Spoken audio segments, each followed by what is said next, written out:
Hello and welcome to my channel. High protein recipe చూద్దామండి. ముందుగా మన వీడియోకి లైక్ ఇచ్చేయండి. పూర్తిగా వీడియో నచ్చినట్టయితే సబ్స్క్రైబ్ చేయడం మట్టుకు మర్చిపోకండి. మరి శనగలు, కాబూలీ శనగలు, బఠానీ, దాంతోపాటు రాజ్మాను సేమ్ క్వాంటిటీతో తీసుకుంటున్నాను.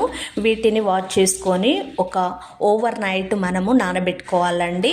కంప్లీట్గా ఆఫ్టర్ 12 అవర్స్ వరకు మనకి ఈజీగా ఈ విధంగా మనకి నానిపోయి ఉన్నాయి కదా, వీటినన్నిటినీ మనం ఒక కుక్కర్లోకి తీసేసుకుందాము. ఇందులోకి 1 స్పూన్ వరకు సాల్ట్ను యాడ్ చేసి ఒక 2 విజిల్ వరకు మనము ఉడికించేసుకోవాలి. 2 విజిల్ అయితే సరిపోతుందండి.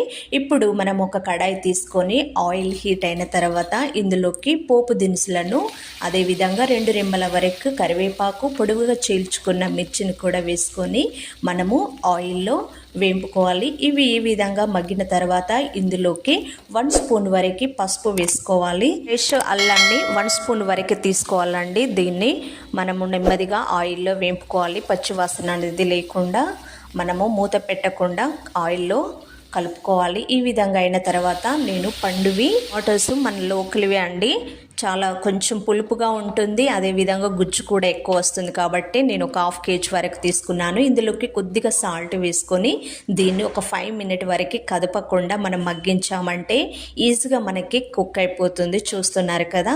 ఇప్పుడు దీన్ని మనము స్పూన్ తోటి స్మాష్ చేసుకోవాలండి. అప్పుడు ఆ గుజ్జుతనము, ఆ పులుపు అనేది అసలు చేస్తుండగానే స్మెల్ కూడా వస్తుందండి. లోకల్ది కాబట్టి చాలా బాగున్నాయి.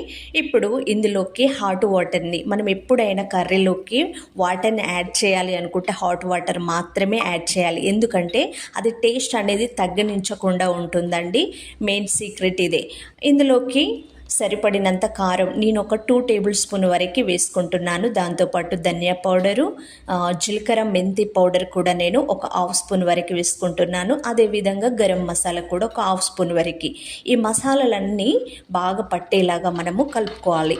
ఈ విధంగా ఒక 5 మినిట్ వరకు ఈ మసాలాలన్నీ పట్టిన తర్వాత ముందుగా మనము ఉడికించేసుకున్న ఈ బీన్స్ అన్నిటినీ విత్ వాటర్తో ఇందులోకి యాడ్ చేసుకోవాలండి. కొంచెం సూప్గా ఉంది అని అంటే మనకు బాగుంటుంది. ఎందుకంటే మనం ఈ బీన్స్ వేసాం కాబట్టి వాటర్ కంటెంట్ అనేది తగ్గిపోతుంది కాబట్టి నేను వేసాను. ఈ విధంగా ఒక 5 మినిట్స్ తర్వాత మళ్ళీ కసూరి మెంతిని కొద్దిగా వేసుకొని కొత్తిమీర వేసుకున్నామంటే మన టేస్టీకరమైన కర్రీ రెడీ.